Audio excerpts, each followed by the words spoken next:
Hello and welcome to the Brother Slim. This is Cam. I'm back from my work trip to PAX Unplugged. My voice is a little ragged, and I figured it'd be a good time to test and see how my voice is doing by reading through some of the Enormity updates. Yeah, so we're going to start with, should be number 3 here. Here we go. Enormity Mission Update, Day 3. New Spacer Mini. Yas. Don't mind me. Quick some coffee before you get going. Yum. Spacer's log. Captain's log. Spacer's report in. The Shepherd's journey continues, and what a voyage it's shaping up to be. Thanks to your incredible support, the ship's engines are roaring and the mission is gaining momentum. This is no ordinary campaign, it's an interstellar adventure, and you're at the heart of it. As we chart the course ahead, today's log brings in new discoveries, exciting updates, and more seasons to be thrilled about what's to come. Fun. So Day 3 surprise discovery, first contact EVA suit. So I do like that they're throwing in the, I don't know if it's necessarily daily surprises, but that there are like not just monetary stretch goals, there's things that they've got planned out for all the various updates and such, which is fun. Log entry. We've uncovered a strange artifact aboard the Shepherd, the first contact C09 suit. So here's just an example of what I'm assuming is going to be another like early suit, but comparing this to like the very first Spacer Minis, like much more advanced, there's a lot more detail, and there's more going on. Cool. So, now, the first contact suit has some disturbing implications. It's a state-of-the-art NASF frame assisted suit, made by unknown polymer and light alloys. It's clearly been designed with alien contact in mind. The problem is, you found this suit on the Shepherd. It was standard use by their miscellaneous task teams decades before your arrival. How? How can it be more advanced than your own suits? The first contact suit is a mid-level suit. You can loot it from some containers or craft it in the safe house. In parenthesis, because it's actually in actuality, it's retrieved from an MTT storage locker. The first contact suit is an all-rounder with a good Rubicon stat line, great action cards that allow you to reload on the move, and even move diagonally. Just like the Moss suits, this one will turn those early game runs into a walk in the park, while later on it will help you keep your own against the enemy onslaught. Cool. Very fun stuff. Diagonal movement is something we haven't gotten to use in Aeon Trespass yet, but it's kind of a game changer as far as maneuverability, so very cool. Check for yourself. We've included the first contact suits in the demo along with other powerful gear, so you can check it out in action in some of the preview videos. I'm assuming that means the cards too. I haven't seen it yet. I might try and do it later today depending on my voice, because I've actually got the day as a flex day today, which is so perfect. Got in late last night and it was a whirlwind of a weekend. Okay, so this is just going to skip over just the saying that suits are one half of your character basically, and so it's quite customizable. Community unlock stretch goal. Aiden Hamilton, the Prodigy, new character. So Aiden is an introvert. She graduated summa cum laude, and that's Latin. I don't know what it means. I'm assuming it's probably college or university or something. Don't mind my voice. A little once again, this video is kind of just testing to see if I'll be able to jump on the TTS and play today or not.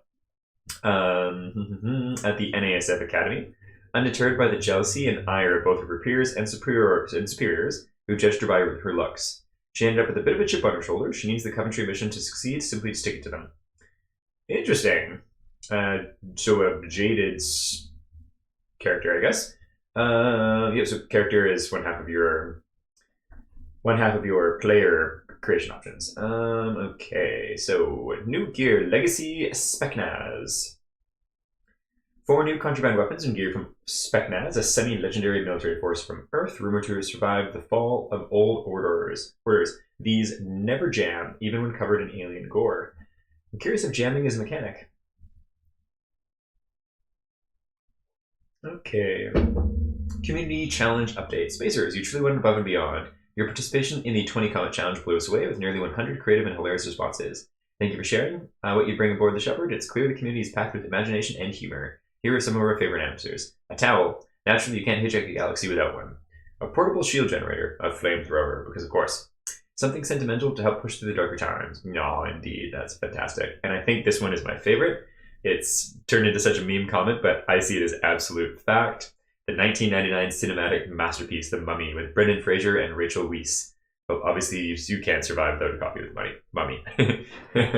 Cinematic masterpiece, indeed. Handheld camcorder to take grainy, shaky footage. Yep. A sacrificial victim. That's the darkest one for sure. Okay, so today's mission, same kind of idea, a 50 comment challenge. Share your thoughts and help us unlock even more rewards together. So this one's going to be for like a specialization. Tell us what specialization would do and what division it would belong to. Would it expand the abilities of an existing division or bring something completely new to the Shepherd? But that's not all. We'll choose one of your submissions and it'll be officially added to the game, which is a really fun community challenge.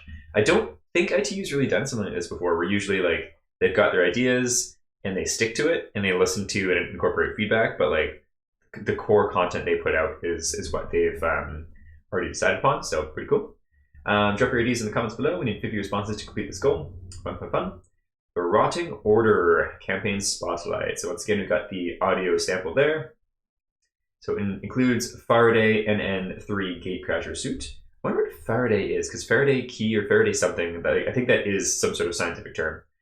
1 Gatekeeper boss, 6 Golem intruders, 1 character card, 2 other suits, 6 oversized cards. Yeah, so just like the usual stuff that's included, 3 monster sheets. So some of them have 3+ or 2+ or whatever. And so this one just saying 3 gives me the assumption that there are 3 enemies that you'll face off in this. Cool. All right, and here is the little story blurb for it. It runs all the way from the ceiling like a silver thread of a spider's web.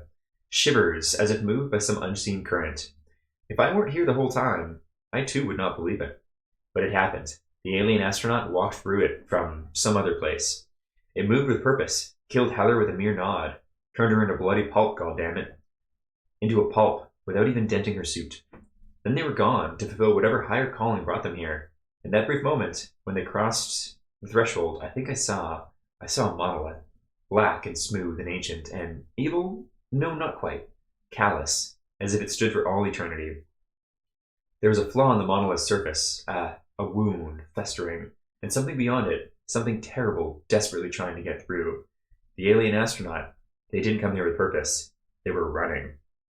The Rotting Order is a hard, difficult campaign that should take you 30 to 45 hours to complete. So hard difficult is, I think it is referring to the complexity rather than like when you should explicitly play it. So like if you've been playing the base game for a while and you were to jump right into this, you could. And if you were more well-versed in ITU games, it would probably be easier.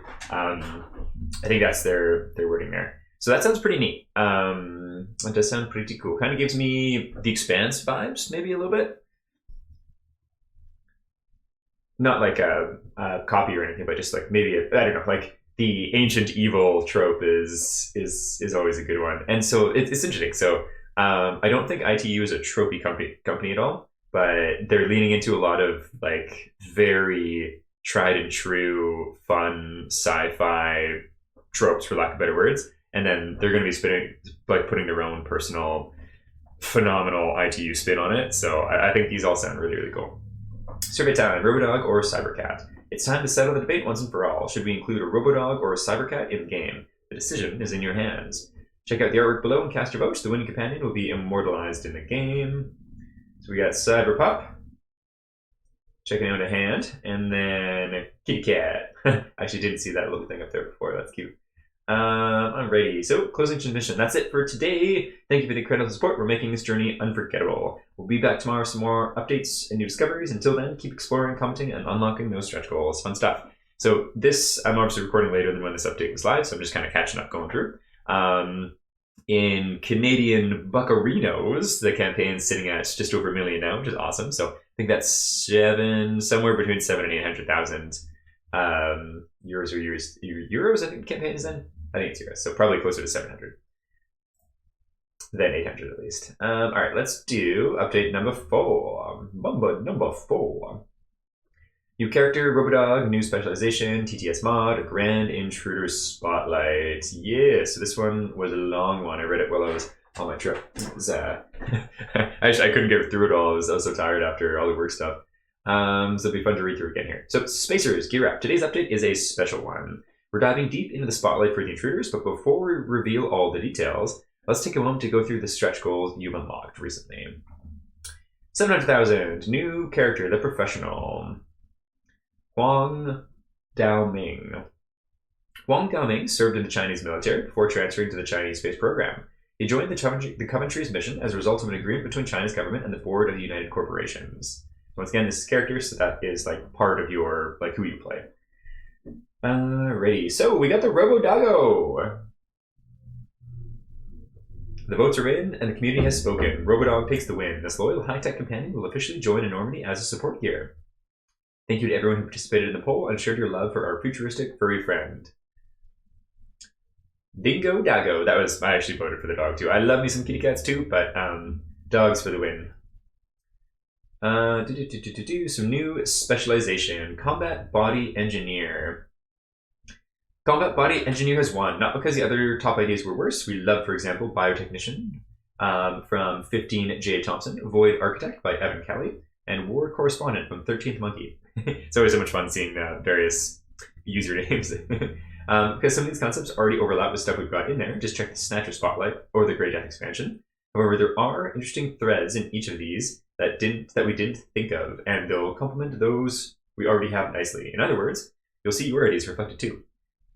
So one little thought there, and I've said this before, and I'm going to say it again, going through some of the more recent updates too, is there's a lot of stuff in this game, but we're not really seeing it. We're seeing like a list of the content that's included, and it's a brief. So like, here's the content you'll get, XYZ, which isn't really that engaging. And then a couple pieces of art, and the narration blurb, which is all good, but it's just kind of fluff and doesn't have like a lot. It's kind of like in storytelling, which you want to show, don't tell, and we're just getting like a brief tell.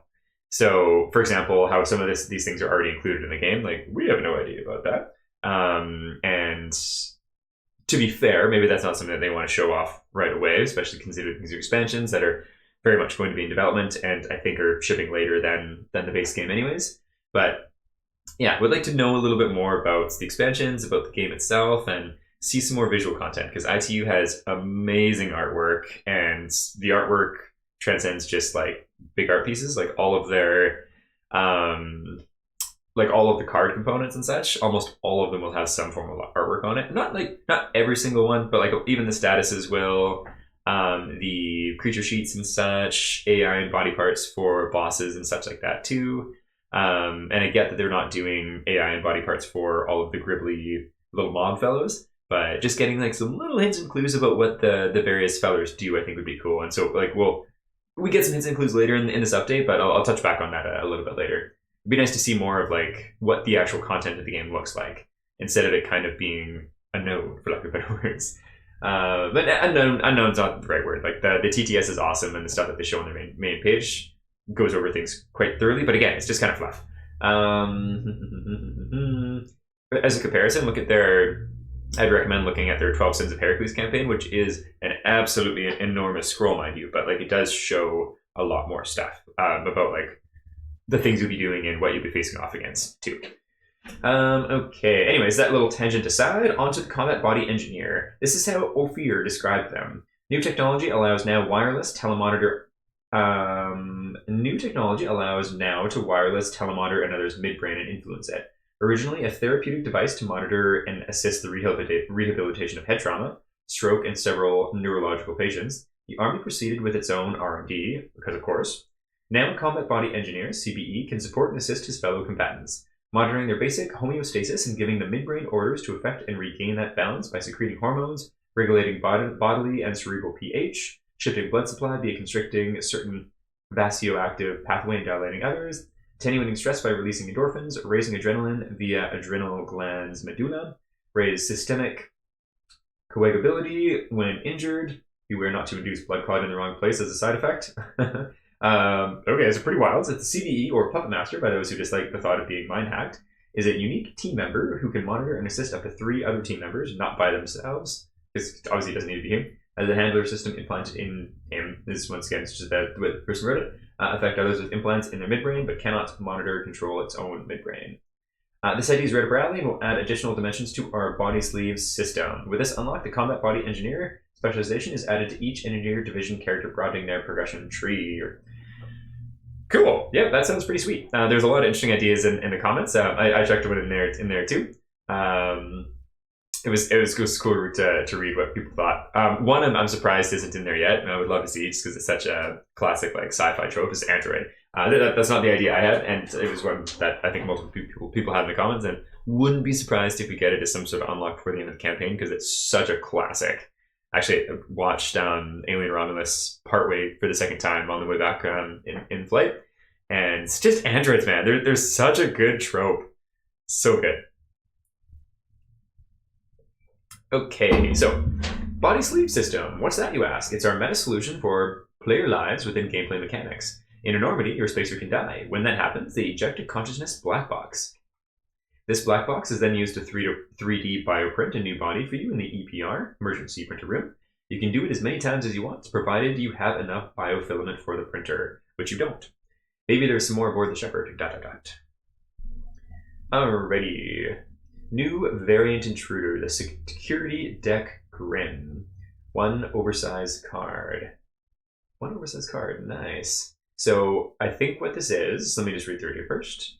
Variant intruders are the middle ground between a completely new intruder and a new intruder level. Think of them as unique specimens, but for the entire location ecology. Every baseline intruder there will be different. Will have new stats, traits, or protocols. Not so baseline anymore. So super keen on this. This is awesome. And so going back to what I was saying a little bit earlier in this specific update, number 4 here, about like being able to showcase a little bit more of what's actually coming in the game, like this is a great option. So the Grin themselves have like their own specific big oversized enemy sheet, and then this overlays on top of it is my assumption from reading it, which would then have its own unique art and stuff. So seeing things like this in the updates, awesome. Like big fan of that. And obviously this is just like a very much work in progress thing. With the blood splatter is just to show that like it's just a reused asset is what they're doing basically. But seeing more stuff like this in the updates in the campaign page of like specific new assets in addition to what like the general brief on the campaign page, I think that would be really really effective. Okay, so usually a variant intruder is stronger than its baseline counterpart. Oh, you know what? One other tangent. I followed and ended up backing just like the very, very basic Lands of Evershade for my wife and I. We play RPGs together and I'm the GM, but I figure having one that we can play through together just sounds so sweet. We used to play Gloomhaven all the time. It's actually what got me into board games in the first place. And so being able to do something just her and I sounds really, really special. But one thing I was curious there is it seemed like the enemies don't have a huge amount of differences, and like it might have been an update somewhere I missed. I didn't follow it as closely as other things, but like this would be so perfect there because then you could just overlay and change the basic fellows that you're fighting. So yeah, big fan of this. It's cool. Okay, so usually stronger than its baseline counterparts. That's the case with the security deck Grin. They have the same base stats, but are much more alert. They have a stronger noise die progression, much more deadly in combat. Each attack causes more damage, and are quicker to replace lost numbers in their pack. Oh, and they've got a stronger version of Terrifying. You really don't want to face them from adjacency, and never stood a chance, which I will leave for you to discover, because the security deck Grin variant has been enabled for the TTS demo. Oh, fun. Okay, there we go. So it does actually show a bigger version of the thing. So I can't remember the changes just off the bat for the dice. Never stood a chance. If not revealed as an ambush, a revealed Grin immediately activates. Terrifying 2. If you attack from adjacency, gain 2 stress. Okay, so it sounds like similar, but just more deadly. And having unique art is fantastic. Big fan of that. Okay, Community Unlock Enormity TTS Demo Scenario 3 unlocked.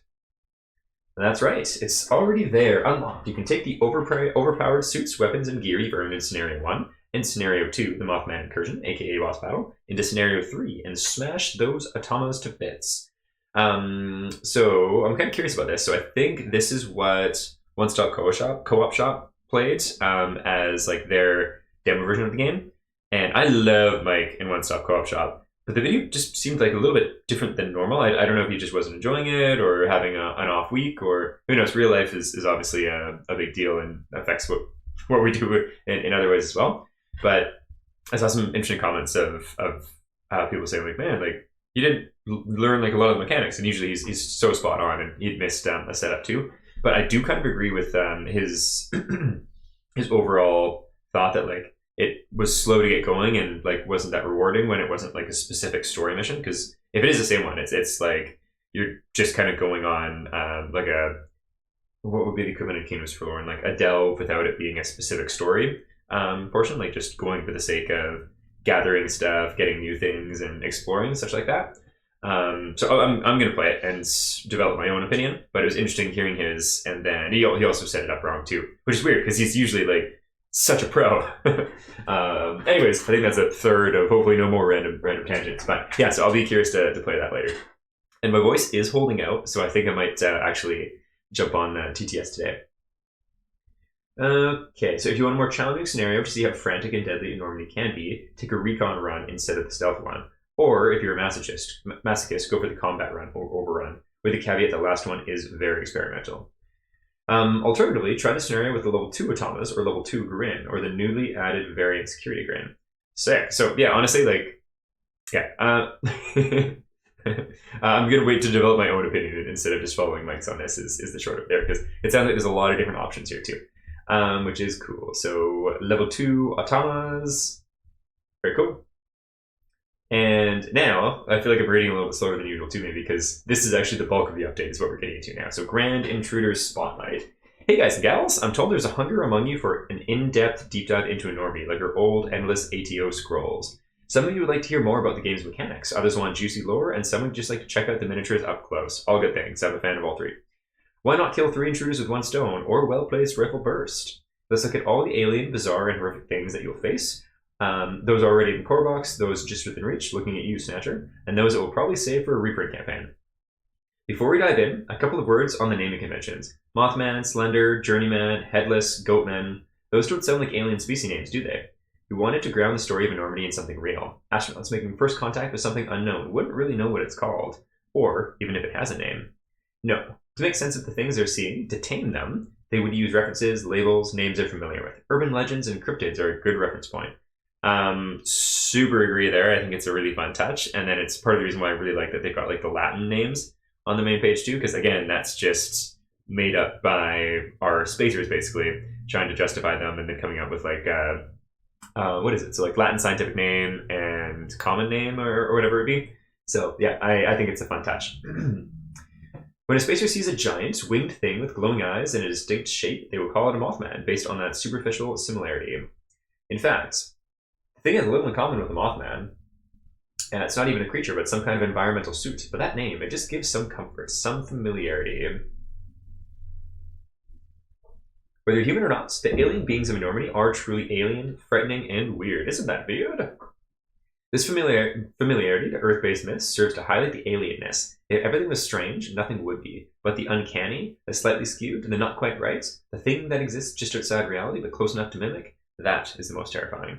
It also helps us as like players being grounded in a sense of familiarity. So for me, I like sci-fi quite a bit. It's a genre I quite enjoy, but I don't know a lot of the deep sci-fi lingo, and that just kind of goes over my head sometimes. And if then all of the critter and entity names and intruder names were way over my head, then I find those kind of things really hard to actually feel grounded in the world, because being comfortable in the space you're playing in really helps like get in character and feel like you're part of the world. So having those kind of ties, I think, are a big benefit, because if you don't have any, if there's like crazy scientific lingo you're not understanding, names that don't make any sense, it's just a huge disconnect. So I think that's the right call for sure.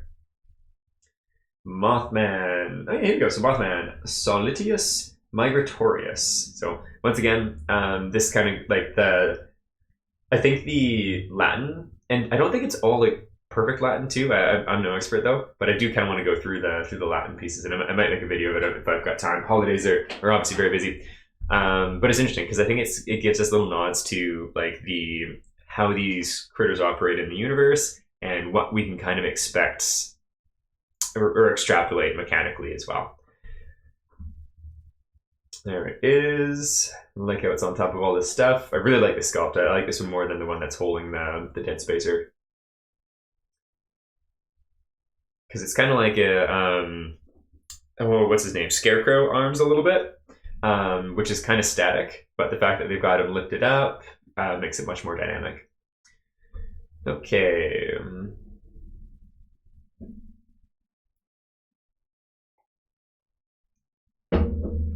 Already hinted at the nature of this intruder. It's not a creature at all, but an alien EVA suit, or perhaps a starship. one of a much more intricate design and durability than anything old Earth can come up with. On its solar sails, it crosses the stars, searching for what? Scientific discoveries, victims, meaning? The Mothman has visited a star, walked its protosphere. The shell withstood it. Its occupant, or occupants, that is a different matter. They met something there, and that something has laid its eggs inside them. Iridescent, radioactive eggs. The Mothman is now driven by a maternal nesting instinct, conflated with some sort of religious zeal. What will it give birth to, if given the chance? The Mothman is our first boss, themed around Mothlic instincts and radioactivity. Yeah, so this is one of the reasons why I freaking love Into the Unknown, and can say the same thing with Kingdom of Death, actually, too, where they really look into real worlds and potential things and then tie them together in really fun, imaginative ways that are absolutely going to murder you horribly, and it's cool. It's very cool. It uses ranged and zone attacks, the former to shoot radioactive beams at spacers, and the latter in conjunction with a lure keyword that brings spacers closer for maximum damage. So just that in itself, just fun play on moths, right? Like, moths are drawn to the flame. In this case, we're drawn to the moth, which just fun, very fun. Radioactivity introduces a tertiary death mechanic beyond normal damage and dying from stress, putting even more pressure on you. So that's tokens, and I think if you get a 5th token of radioactiveness, then you die. And finally, throughout the boss battle, the Mothman consumes latent radioactivity to feed itself, or perhaps its unborn blasphemous offspring. Once it has had enough, it will explode in a brilliant supernova, dealing staggering amounts of damage and radiation and causing a subsequent blackout. You don't want that. The Mothman abhors all that is black and void and will become hyper-aggressive whenever in the presence of a slave to darkness, like the Slender or its thralls, the Hollowed. These are legends of the Mothman creating its own. There are legends of the Mothman creating its own servants, flaming torched avatars of the sun, but those are just tall tales from beyond the rim of the millionth star. Interesting. So a slave to darkness, like the Slender. So Slender's a boss that we get to see further in this update, I believe. And Thralls are actually up next. But a slave to darkness. So my assumption there is reminds me of the Age of Sigmar faction. I collected them for a while, actually. But so puppets or servants of some horrible greater thing from beyond, basically. Hollowed. So we've seen the sculpt from a distance, and I think they might be on the main page too, but really cool to see it up close. Creepy, creepy art. Love it. Also, the sculpt is suitably horrific too. Neo Homo Vacos. So Neo Neo made me new or something. I can't remember. But Homo is obviously related to people. Vacus, that sounds like empty to me. Yep, that face is terrifying.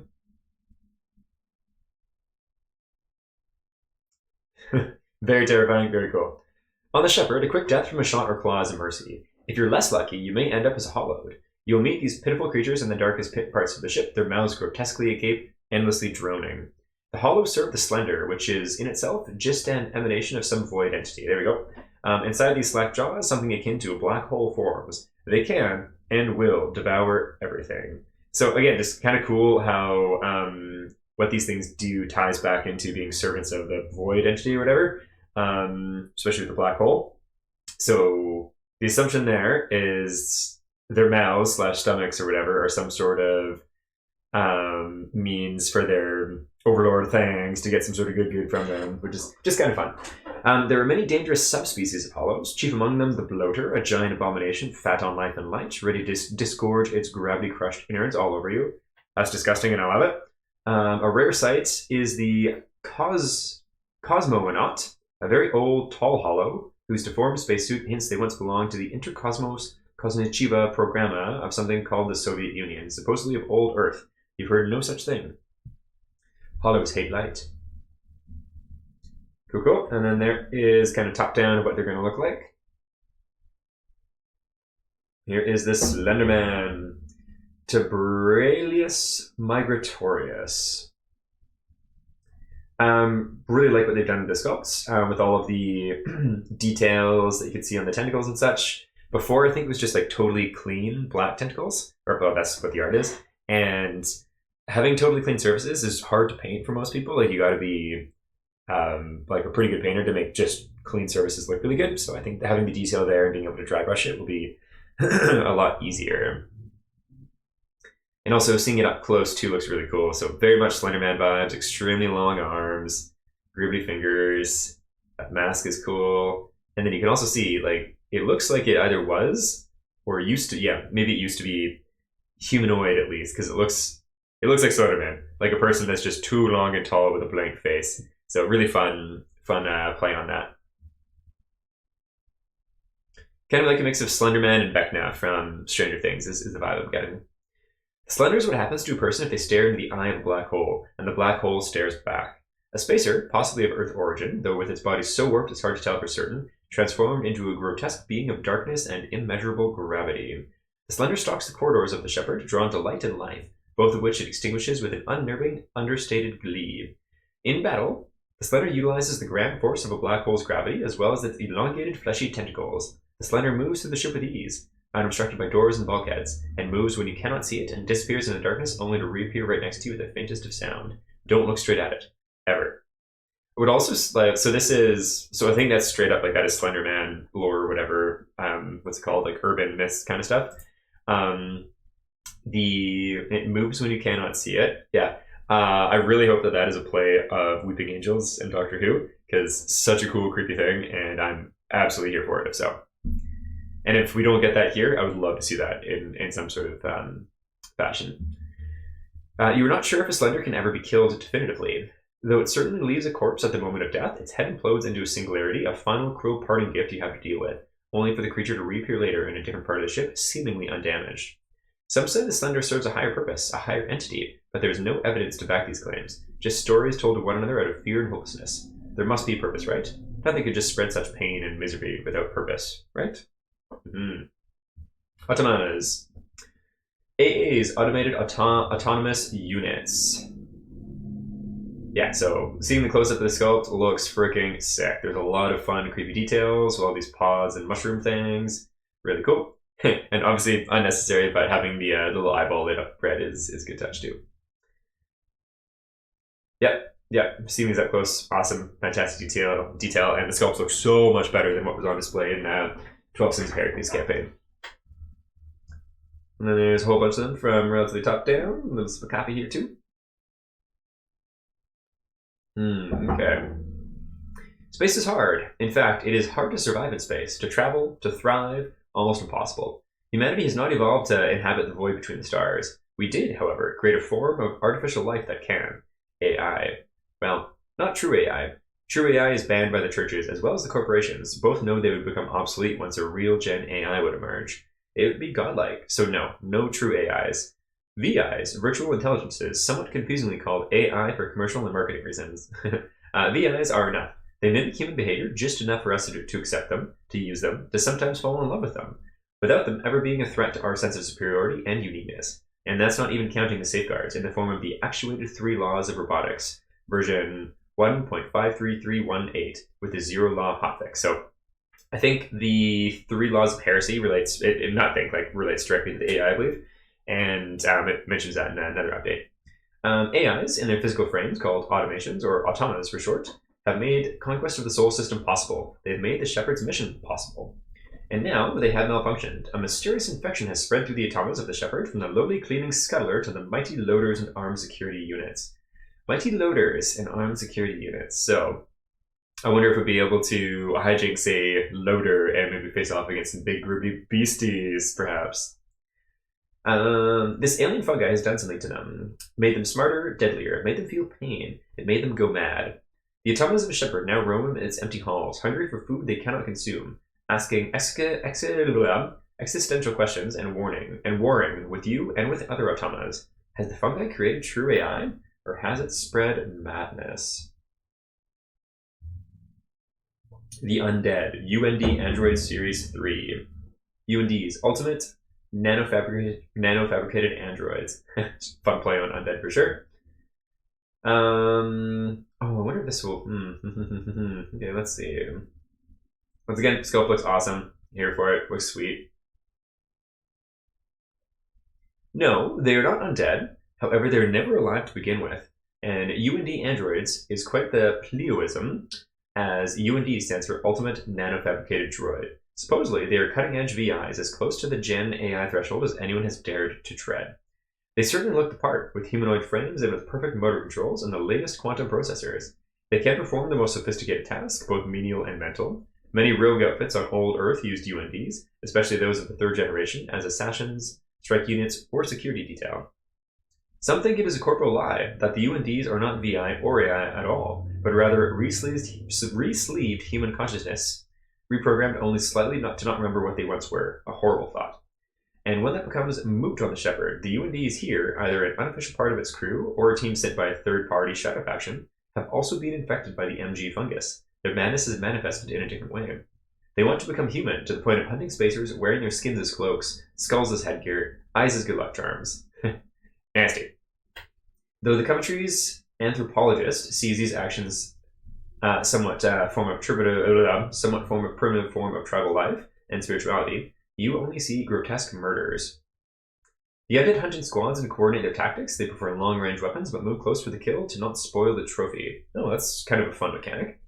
Your fellow spacers have reported unique specimens in the field, like the old UND-2s, the Terminators, heck yeah, and the 4s, the Siths. So there you go. That would be like more like androids from the Alien universe is my assumption there. Would love to see like a player character, a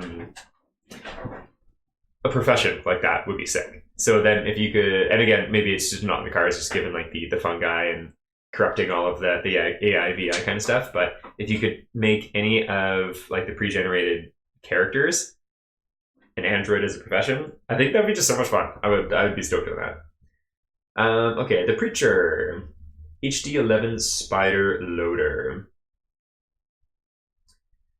How many legs does it have? 1, 2, 3, 4. Okay, how many are there? 1, 2, 3, 4, 5, 6, 7?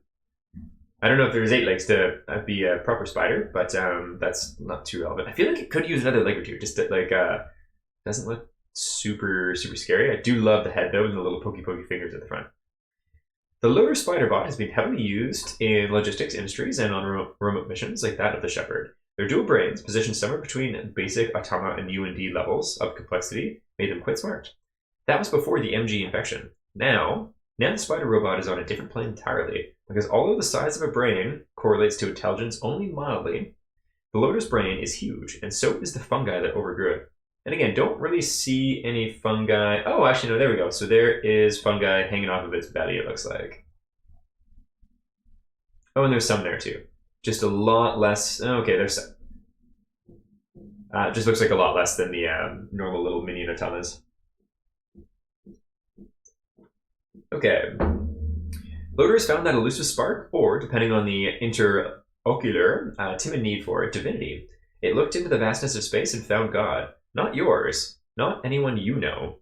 The Preacher is a very difficult opponent, as it utilizes a variety of combat tactics to dispose of its enemies. It's fast, agile, and strong, can move on any surface and jump long distances, so it dominates the spacers physically. It has access to additional mid and long range options through its tool arm variants. Cool. However, its most potent weapon is psychological. The Preacher is a narcissist or sociopath with delusions of grandeur. That's awesome.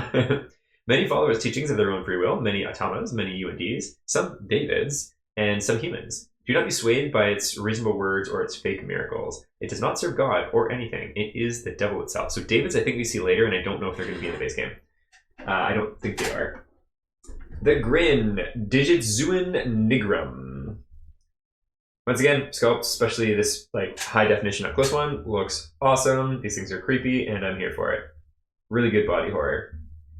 And I think this is their take on like the xenomorph, basically. Creepy and cool. And these things are bigger than like your player characters. The Grin may be the ultimate shape of all organic. Yeah. So the perfect specimen is the catch-all phrase for the xenomorphs in Alien. The ultimate shape of all organic and inorganic life and all other matter in the universe. It is grotesque and sickly. Yep, that sounds like their take on a xenomorph, and I'm super down. That sounds awesome. It is, for some unfathomable rhythm, the shape of giant fingers. You laugh, you cry, you wail as your body slowly starts to turn to sprout digits. Why? Why fingers? Hecaton would be proud, that's for sure. Yeah, I think that's awesome. And I mentioned this in previous update, but so these guys, I think in their campaign about them or facing off against them or whatever, mentions carcinalization, or I can't remember how to pronounce the exact word, but it's evolutionary path that a lot of different critters turn into crabs. And so kind of playing on that idea, like the ultimate life form related to hands. specifically being able to have fingers and thumbs, opposable. It's a fun play because that's a big thing that sets human beings apart. And so if the entire creature is a hand, oh my goodness, terrifying. You will never know. You will never understand. You will slowly turn into one of them, like everyone and everything before you. All the while, the things look at you with their eyeless scalps grinning all the way around, such a horrible wide grin. The grin come in all shapes and sizes. The lowly ones can be dispatched quickly, but they keep on coming and keep on evolving. Even so, there are unique breeds among them, like the extremely fast longlegs, or the terrible mouther, spouting awful clacking mating calls to draw in others.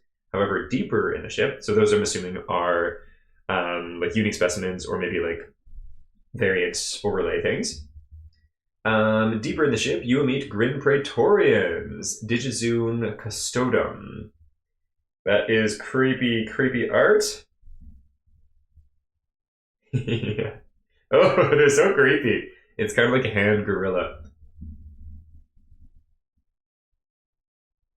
Yeah, tongue's a good touch too. In all their glory, indeed. Grin Praetorians. Is it the same one as this one?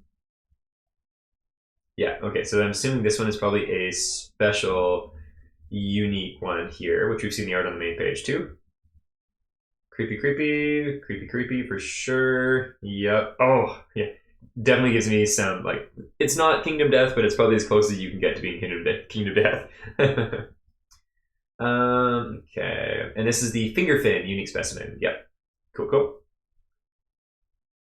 These monstrous grin are larger, tougher, and more aggressive than their smaller counterparts. Even one or two may be too much for your party to handle. They charge at you like bulls, gnawing at you with maws larger than heads. That is not the most terrifying thing they do. The Praetorians are smart. They have a giant hand pouch on their backs, into which they grab their victims, then drag them away into the darkness, never to be seen again. Better to just eject your consciousness black box and have it over with. That is terrifying. So my assumption is they hold you down until all those fingers and run away with you. Another horrifying thing about Praetorians is the sheer richness of their form. They are truly varied, even more so than the normal grin. The finger fin is a deadly predator that stings with its tail and crushes with its back. The double head is an unstoppable force, and the mimic walks upright and supposedly speaks. Oh, yeah, that's really cool and creepy as heck. Oh god.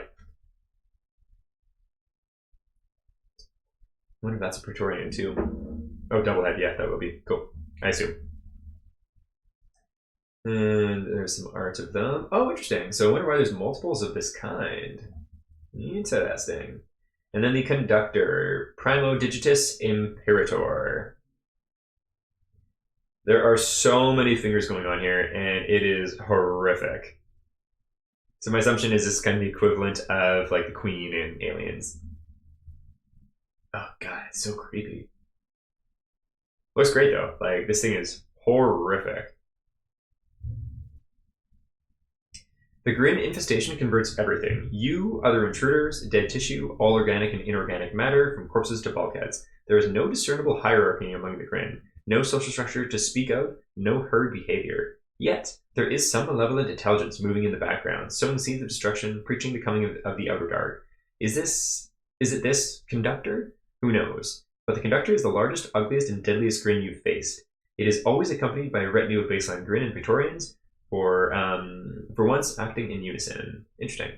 The conductor will give you no quarter in combat. Its imposing size and strength will have you scrambling for shelter. However, whatever power drives the grin transformation progress, it emanates from this bipedal monstrosity in real time, changing anything and anyone that gets too close to the writhing nest of finger-like worms. Yeah, writhing nest sounds like the king or queen alien to me. Journeyman! This thing's really cool. It totally gives me like space jellyfish person vibes. Graben Nebula Arcana.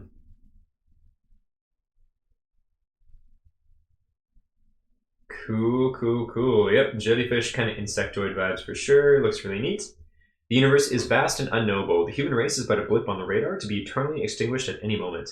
There is a countless myriad of other races, species, civilizations, a million times older who have come and have gone. Yet others linger. The Journeyman is a member of an unknown alien species. It wanders the stars, and however unlikely it seems at this point, it is not outright hostile. If you leave alone, it will let you live too. Alas, your paths have to cross. The Journeyman seems to be able to tap into one of the four fundamental forces of the universe: strong nuclear force. What this intruder can do with it If you weren't people of science, you would call it atomic magic. But it cannot be magic. No, certainly not. It's just atoms, interactions. The journeyman poses a hard challenge as it is one of the few NHI's non-human intelligences. In other words, it is devilishly smart. Not only that, it has an arsenal of advanced alien weaponry, something you'd like to get your hands on, and grasps on one of the fundamental pillars of creation, atomic magic. Yeah, so that sounds really, really cool. Snatcher, Persecutor, Transfigurans. Yeah, that's very, very creepy, and it does kind of have like a hand motif going on with it too. With that weird, creepy crown, no eyeballs, tentacle fangs, and injector prods, and sweet, cute, high-heel booty shoes, booty feet. Was that like gas coming out, or is it like intestines from its back? Yeah, creepy, very creepy. Snatchers are grand 1 million goal. One I have an inkling is within your grasp. Yep, I definitely feel that way too. Fun fact, the Snatcher was conceived as one of the earlier Enormity intruders, but just like some ATO designs, it was deemed too complex and challenging to start with. The Tortor Transfigurans, better known by its nickname Snatcher, belongs to an unknown NIH, non-human intelligence, so once again, there's not going to be too many of these apparently, that has mastered control over its own evolution. A culture of the hunt has subsequently arisen. A Snatcher sets out... a culture of the hunt has subsequently arisen. A Snatcher sets out in the unsuspecting universe to harvest DNA samples to add to its own, to its perfect form. This may be the reason why the Snatcher fiercely exterminates both ratcatchers and splicers. They are competing for the same food source. When a Snatcher deems itself full of alien DNA, it may finally return to whatever place it calls home to share its trophies with the collective. One dreads to think what the Snatchers will become several generations from now. Kind of gives me, like, in a way, and again, like, none of this is, like, copy-paste. Like, ITU always takes ideas and runs with it and really makes it their own. But kind of like the Predator kind of vibe, just with more of like a DNA enhancement kind of twist on it. Okay, a Snatcher has breached the Shepherd. It stalks you now and it will not relent. It cannot. Its honor demands it. Yeah, so especially with like the hunt and the honor vibe, definitely a little Predator-like. The Snatcher is quite a unique boss as it can transform its body into any shape needed to achieve its goals. Kind of similar to the Harpy in Aeon Trespass. It can multiply its limbs or grow additional ones. It can also transform into any of its appendages into a specialized tool perfect for the current task. A sword, a spear, a whip, even firearms like biocannons. During the boss battle, the Snatcher will try to isolate a lone spacer and suck them dry of DNA to instantly add to its own. Yet maybe the Snatcher's most devious weapon is its ability to temporarily morph into other things. Once it has harvested its first human, it will be able to take their shape, to blend into the Coventry's crew, to harvest silently from the shadows. The Snatcher waits at the millionth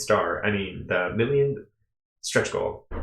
The millionth star, I think we've heard this phrase a few times now, so I'm sure that's going to be relevant to the story or future content. And now we've arrived at the extended Enormity contents to add to your games, but which will probably have to wait for a reprint campaign in some unknowable future. These are not in the game yet. So I think it's cool to include these, and I'm looking forward to going through it. This is probably going to be the longest update video ever. And again, especially since I'm breathing a little slow and just slow in general today. But I feel like it would have been better to expand more on the stuff on offer in the current offering, rather than, I just feel like there's been a lot of focus on all of the expansions as of today, which is an update I'll read sometime in the future. They just announced like a new expansion. And so, yeah, I would love to see more focus on like what's going on in this current campaign, more assets of what is going to be part of the base game. And just being able to like see a little bit more behind the curtain. And I do understand that like the curtain of the enormity is something that we're supposed to discover throughout the game, and so we can't see that much. But same kind of idea with like the story for Aeon Trespass is like they really don't give much away during the campaign, but they're able to show a lot more. And that's kind of what I'm missing here. But it sounds of it's tomorrow's update as of this recording, not when this video is... Oh yeah, when this video is posted, but I'm not going to cover that update for a while. Timelines are confusing with video recordings and YouTube and such.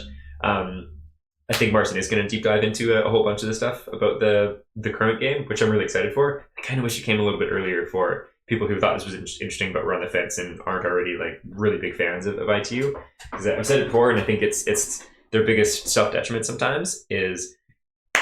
They're such good storytellers, and they have so many fun, exciting secrets and things hidden that they aren't the best at selling their game to new audiences because it's just so much stuff to take in, and they don't have like a really good, quick elevator pitch. But yeah, that's a bit of a ramble. I'm in with ITU for the long haul. Like their games are phenomenal, and they've proven that to me. But to be able to grow the audience, I think something a little bit more digestible and like a summary of exactly what's on offer, more images of what you're getting and such, would be a strong go. Again, I'm just some dude on the internet. I do work in the industry, but by no means am I the go-to expert in crowdfunding and such. So just an opinion, that's for sure. But still a lot of fun to dive through these updates, and it is really cool to actually have like this first expanded look at all this stuff and see some like high-res pictures of the assets. Here's some kind of variants and such. And again, the way Marcin does these updates is there's so many hints and clues and nods to the gameplay within them, but all of those are things you need to speculate on and reads between the lines rather than just things that are just outright like, boom, we're going to show you this, this, and this. Anyways, that's probably the fourth or fifth tangent of this. What's still going to be the longest update video, hopefully ever. I think it's going to be too long, but that's okay.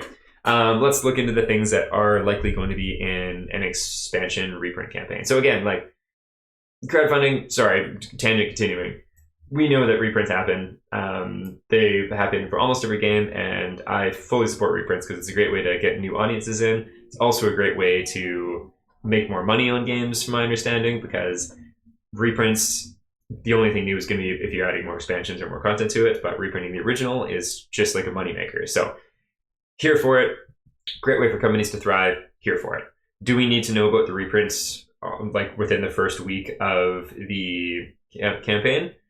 I don't think so personally. We know it's coming, but like let's focus on what the main offering is. Anyways, I digress. let's continue and see what cool stuff is ahead. So Torched, this was mentioned actually at the very beginning of the update. So these are related to the Mothman, Neohomin coctilis. I don't know what coctilis means, but part of me wants to think like something about like a cocoon. Once again, sculpt looks freaking sick. Something about like the big bulbous spacer helm just wreathed in fire. Really cool. I like that a lot. From the back, that looks really creepy. And from the front, yeah, cool. Cool. You could say these are merely astronauts on fire. That would be correct to a point. Yes, the Torched are flaming humanoids, mostly the Shepherd's crew, but the radioactive flame that consumes them is no mere fire. Simply put, the Torched burn, but they do not burn out. That's horrifying.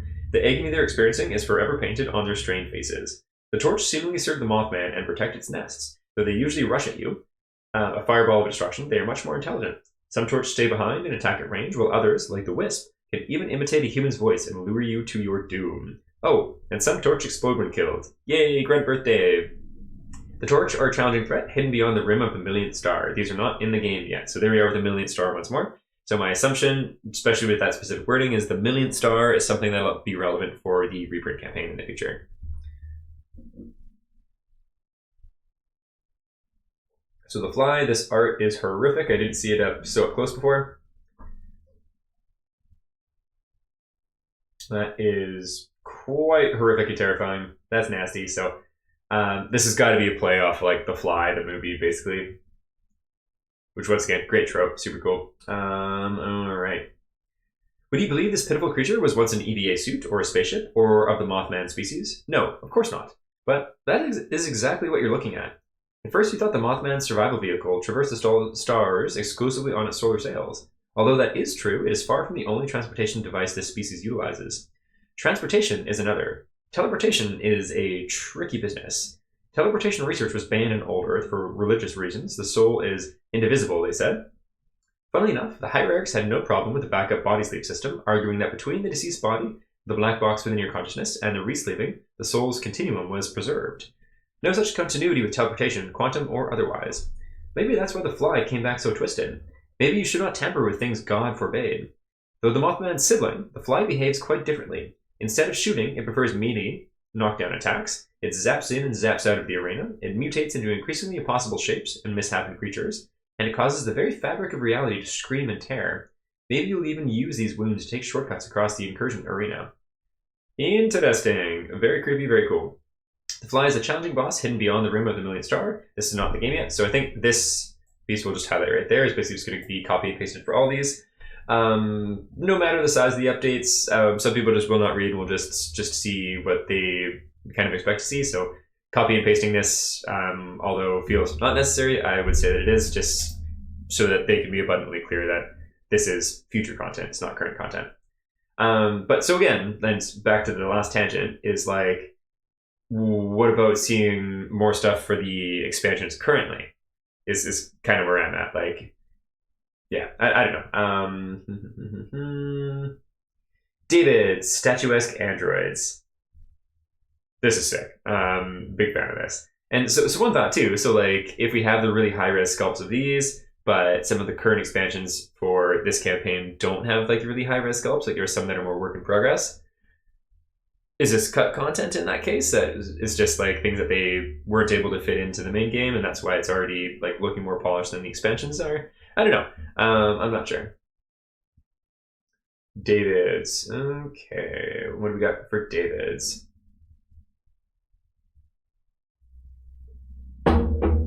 Named after the famous Michelangelo sculpture, these state-of-the-art androids were not made merely to push the boundaries of science, but to be pieces of art themselves. Commissioned by the eccentric CEO of the somewhat ironically crudely named TOOI Corporation, lowercase I, Howard R. Carradine.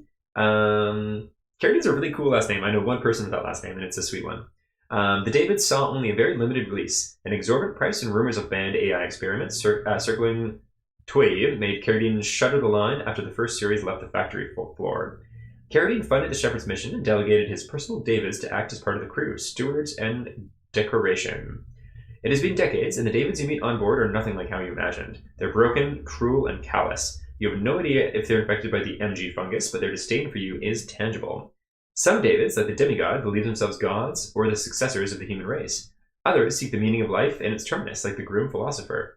That's amazing. I kind of feel like if all of the eating specimens are just kind of plays off various like famous statues and such, that'd be really cool. They are extremely intelligent and like to play games with their victims, posing as actual statues, moving only when no one is looking at them. So there we are, Weeping Angel vibe, and asking Sphinx-like questions. Davids are extremely challenging intruder group hidden beyond the millionth star. That sounds freaking sweet, and I think that might be one of, if not my favorite intruders mentioned so far. So there they are there. The sculpt is cool. Having the wrench feels kind of like barbaric, I guess, in comparison to like the rest of their statuesque kind of vibe. But yeah, cool. Very cool. Shadow Man, Neo Homo Reliquus. Okay, that's pretty sweet. So they're kind of like little mini space versions of the Nietzschean. It has now become quite apparent to you that there is a war going on aboard the Shepherd, between the Mothman and whatever abomination it carries, and the servants of what you came to call the Outer Dark, represented by the Slender and its mindless slaves, the Hollowed. However, where light meets darkness, it creates shadow. Where the Shadowmen whether the Shadowmen are torched, doused by the void, or hollowed, ignited by searing flames, or just shadows cast after a successful supernova, is an academical debate. The Shadowmen are real. They move from shadow to shadow, seemingly incorporeal, until they wish to strike with their equally spectral weapons. They cannot exist in absolute light or utter dark, but then, when is the world ever fully black and white? Indeed, good question, Marson. The Shadowmen seem to be a faction unto themselves, though they sometimes align with one or the other of the powers that birth them. What is their goal? So basically saying that Shadowmen will work for or function with the Mothman or Slender. Shadowmen prefer long-range combat and can move great distances, but only through shadows. They are notoriously hard to kill. They can pull unwitting victims into the shadows themselves. Among their unique variants are the dreaded Long Shadow and the Moon Shadow. Shadowmen are a challenging intruder group. Yep. Cool. So this looks like something related to the Journeyman. Once again, slightly more insectoid than whatchamacall. Jellyfish in this case. Looks like, kind of like it's evolving, almost. Just as the Journeyman harnesses the strong nuclear force, so too does this ghastly intruder tamper with the weak nuclear force. I don't know what the difference between the two is. Sometimes called the electro-weak force. The name implies feebleness, but the creature is anything but. The weak nuclear force governs the interaction inside individual nucleons, allowing protons to turn into neutrons and vice versa. The intruder is just as enigmatic as the other wanderer, though it is much quicker to anger, making a confrontation an inevitability from the start. This thing will make your atoms dissolve inside you at a snap of a finger, just as if it were magic. Now you're wondering if there are more of these space magi out there. There are. There are 4 fundamentals of the universe, right?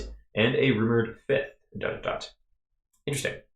And that's it for the time being. I hope you like the extended look at the worlds and mechanics of Enormity. Maybe I should do another one. Or the expansion campaigns. Yes, please. So expansion campaigns for sure. Let's see all that stuff that's on offer in this one. So hopefully we'll see that once all of like the quick small spotlights for the current expansions are done.